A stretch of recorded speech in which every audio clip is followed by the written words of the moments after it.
And China continues to put the heat on scam syndicates operating on the Thai-Myanmar border. Under pressure from Beijing, both the Myanmar military government and a rival ethnic minority militia operating in the region have vowed to crack down on criminal gangs preying on foreign nationals. The issue hitting the headlines after pleas of help from the girlfriend of a missing Chinese actor Wang Xing that went viral last month. He was promptly rescued from suspected traffickers and returned safely to China. Thailand has been on a blitz since then to restore Chinese confidence in the country as a holiday destination. And Saksith Saiyasombut joins us live from Bangkok on this. Saksith, lots of movements from different parties over this scam syndicates issue. What are some of the latest that are of note?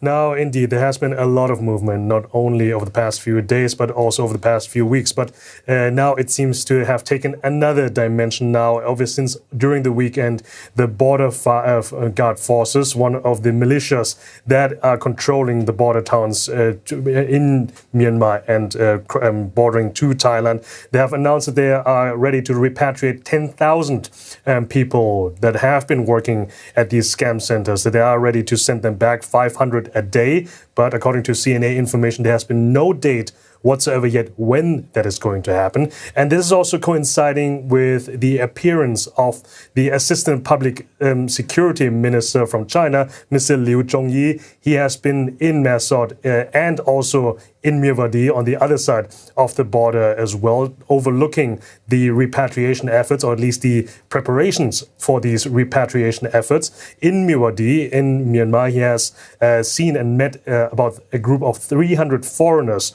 more or less, and the majority of them are Chinese. But again, there's no date whatsoever when they are going to cross over into Thailand. And Mr. Liu himself, he has already left Mae Sot, destination unknown. But then there is the question about what is going to happen when those former scam center people are coming over to Thailand. Now, we got a taste of that last week when about 260 people came over to Thailand. They are still being processed in the Thai military camp. So there's also opened up the question. The Thai police has met up with foreign embassies to talk about what is going to happen next. We are hearing that several different approaches of them. Are they going to be processed here before sending back? Or in the case what we have heard from China, for example, they would rather take them back to China and process them there. And just to give you another dimension to this, we are talking about not only about people from China, not only from people in the neighborhood here in ASEAN, but also people from as far away as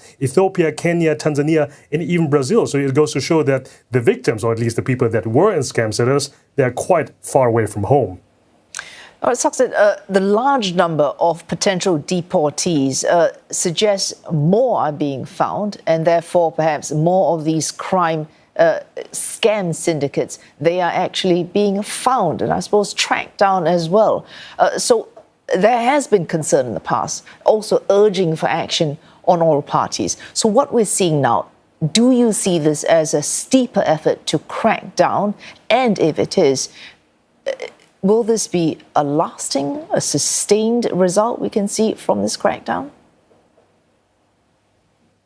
That is a very good question, and there's a healthy amount of skepticism among observers here, whether or not this is a long-lasting impact or not, especially because we know that these scam centers have been existing there at the border for quite a while now. We know that they have been flourishing in the past few years, especially since the military coup in Myanmar in 2021. So then, of course, the question is, why haven't they cracked down on them sooner? Now, there has been an increased pressure by China on ASEAN countries, but also particularly on Thailand as well, ever since the misfortune of Chinese actor Wang Xing, as you just mentioned earlier as well. And that has spurred the Thai government into action, cutting off power supplies and internet supplies over to these scam centers. But, well, those scam centers have generators and solar panels, so the effect seems to be rather limited. So the question is going to be, once the dust has settled, once, for example, a large amount of people have been now repatriated, are these scam centers still operational? Are these scams still going to happen?